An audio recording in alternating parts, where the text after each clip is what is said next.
it's special, and those are things that you got to cherish. Title game underway. Here we go. Everybody's getting a three. Baylor unstoppable right now. Gonzaga with life. Defense turns to offense. The concession by the unbeaten Bulldogs. And the Baylor Bears claim the school's first men's basketball championship. Good morning. Welcome into First Take. There are new champions. Yes, sir. The Baylor Bears. Huge congratulations. Coach Seth Greenberg here with us. Of course, Max Kellerman, Stephen A. Smith. I'm Molly Karen Rose. Gentlemen, good day. Looking dapper as usual. Just like none of us expected, except you, Coach, who did switch your pick in the end, and you had Baylor winning it. We'll get to that in just a second. But, Max, I will start with you. Is it fair to say at this point that Gonzaga was overrated? Of course they were overrated. It's not that they weren't good. They were very good. All year they were very good. But all year we heard. All year we watched, we heard, we talked about, we in the media, how special Gonzaga was. How this was the special team. How they might go undefeated and win the whole thing and be the first team to do it in a million years. And what we saw as the tournament came to a close was that there was a special team, a lot of really good teams. Houston was good, let's talk about the Final Four. UCLA was really good, Gonzaga was, but Baylor was special. Gonzaga was a little lucky to get by UCLA, let's face it, that game could have gone either way. Baylor dominated Houston. They beat the brakes off those guys. And how do they do it? Baylor, as they've been doing all year, Coach said it just the other day. Coach, you said it. They have more guys who can get their own shot, right? But they dominated this game on the glass. They hit their shots. They stayed connected on defense. To my eye, Suggs was the only guy on Gonzaga who looked like maybe he could start or play on that Baylor team last night. Baylor was the special team. Lots of really good teams in the tournament every year. Gonzaga was one of them this year, but not the special team that we've been talking about. There was a special team, and it was Baylor. And by the way, maybe if there wouldn't have been for all the cancellations and postponements in their season, Baylor goes undefeated. Who knows? But I know this. Once it got to tournament time, especially as we moved along in the tournament, that was one of the best and most dominating performances I have ever seen by a team late in the tournament. They destroyed everything in their path. And by the way, let's not forget, basketball's a game of runs. Gonzaga went, closing out the half after it looked like it was over early. Wait a minute, it's single digits. Oh, hold on a second. And with a little under 13 minutes to go, Kispert gets his shot blocked, and they come down the other end and shoot the three. And with 12 minutes plus to go in the game, you knew the game is over. That shot blew out, that sequence blew out the candles. There was a special team, but it wasn't the, let's face it, overrated Gonzaga. It was the underrated Baylor team. Max, first of all, I appreciate you paying attention when I told you that there were floor gamers and shot makers all over the floor for this Baylor team. But what does overrated mean? All right, let's think about what overrated means. Think about this Gonzaga team. They can only control what they can control. Preseason, they challenged themselves. What did they do? They played Virginia. Oh, they were the defending national champions. Absolutely spanked them. Oh, they played West Virginia, a physical team. They played a Kansas team. They played Iowa with the National Player of the Year. They ran through the NCAA tournament.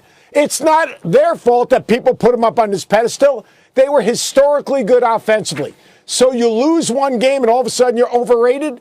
No, you're not overrated. You had a historic season. Could you finish it? No. Success is a journey, not a destination. There are roadblocks and detours along the way. Their final roadblock was Baylor. Baylor, a team that had a couple of losses. All right, Baylor, a team that went through a pause. Baylor, a team that was a bad matchup. I talked to Mark Few in January. He said, you know what, Seth? He said, the one team that concerns me is Baylor. Their style of play, their ability to defend, their ability to rebound the basketball, their floor gamers, their shot makers. But let's not mitigate or minimize what Gonzaga was this year. They were a historically good offensive team. Did they finish it? No, they didn't finish it. They lost the game to Baylor. Does that mean they're overrated? First of all, who rates them anyway? It's guys like you who rate them. You know what? To me, They are really, really a good basketball team that got beat by a better basketball team. Baylor, if they played 10 times, I really think they'd win 8 of the games. It's a bad matchup. That doesn't mean they were overrated. That just means that in that moment in time, they were beat by a better team. Well, Coach Seth Greenberg, let me say this to you, sir. I really, really don't appreciate you coming on this show on national television and forcing me to agree with Max Kellerman within the next Stephen A. 5 minutes of the show. That's what you forced me to. Now, I will say this. Let me get specific here with you, Coach. When I say overrated, I don't view it in the literal sense. I'm just saying Baylor should have been rated number 1. God, don't put it on guys like myself and Max. You're the one that covers college basketball exceptionally well, I might add. One of the best analysts in the business. Make no mistake about it. But listen, it was less than 48 hours ago that you were right in front of us talking about Gonzaga was going to win, and then obviously you had an epiphany and you saw something in Baylor. But it was that tough of a decision for you. And looking at them last night, I don't know why it was that damn tough for you. I know why it was tough for me, because I only saw Baylor twice this year, to be quite honest with you, and I only saw Gonzaga twice as well. So that's why it was tough for me. You know these teams, and to look at Baylor, more athletic, bigger, stronger, faster, and they built like football players, like they trained with the football team or something. I mean, listen, first things first, here's all you need to know. Baylor's first offensive sequence, they missed about 3 shots and had an offensive rebound each time. Okay? You got Vital, who finished with 11 rebounds. 8 of them were offensive. He had 8 offensive rebounds by himself. The entire team of Gonzaga had 1. They got out-rebounded 34-17. Timmy, I mean, I watched this dude's moves in the post throughout the NCAA tournament, and I said to myself, this dude is special. Well, yeah, when he bigger, but when he went up against guys just as big, if not bigger than him, excuse me, them big boys for Baylor came out. They must have been watching First Take, because they came out and they said, who the hell do they think we are? Oh, we ain't having it. And Timmy was, I mean, I've never seen someone minimized overnight the way Drew Timmy was. I mean, he was minimized. I mean, he just looked like a dude that was a small forward compared to those Goliaths, those mammoths of men in the post. So you look at it from that perspective, and then of course the guard play. I mean, Butler, Teague. I mean, these brothers are just something. And Mitchell, of course, just special. And so I look at it from that perspective. I'm like, damn, faster, bigger, stronger, more athletic, and they had the dogs in them. They were like, yo, we ain't having it. All this noise, everybody been chirping about Gonzaga. We gonna put the world on notice. They ain't even on our level. Now, that's not about Max Kellerman. That's not about Stephen A. That's about the college basketball experts that had Gonzaga all day, including Dickie V. Let's not forget him. You guys were talking about Gonzaga. So Max is actually right. Not that Gonzaga is the joke. No, they should have been number 2 all year long instead of number 1 playing in a West Coast first conference. Of all, I feel like Henry Kissinger bringing you and Max together. Okay. I mean, this is a special moment. Early in the morning at the top of the show. All right, I feel like I've brought 2 competitors together. Like we've had a detente right here. Coach, this is not easy for either one of us.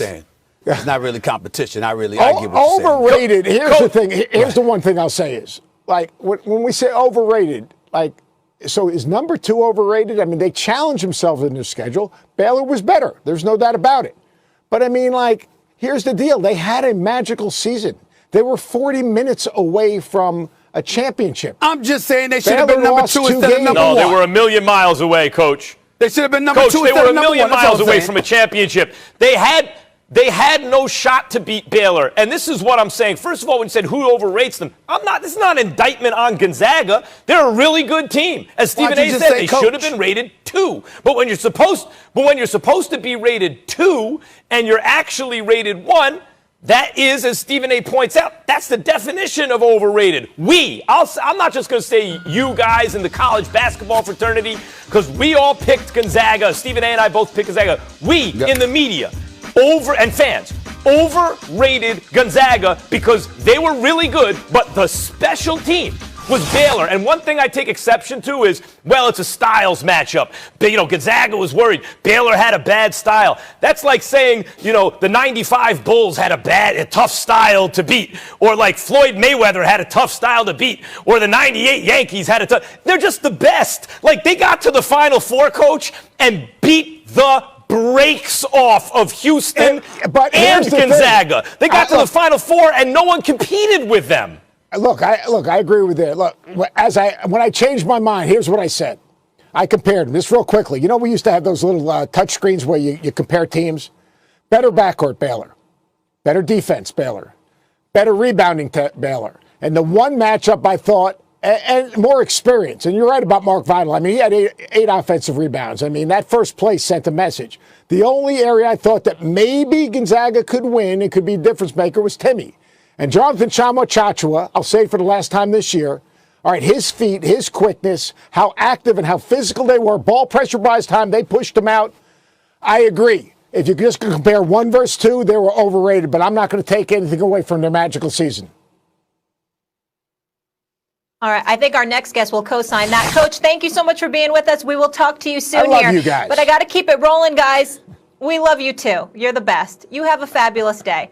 Drink that Starbucks. Coach. You're going to need it. It's going to be long. All right. Baylor, guys, as we've been mentioning, is the king of college basketball after taking down undefeated and top overall seed Gonzaga last night. Joining us now is the man who took the program from ashes and turned it into one of the best in the country, Bears head coach Scott Drew, with us now. Coach, congrats on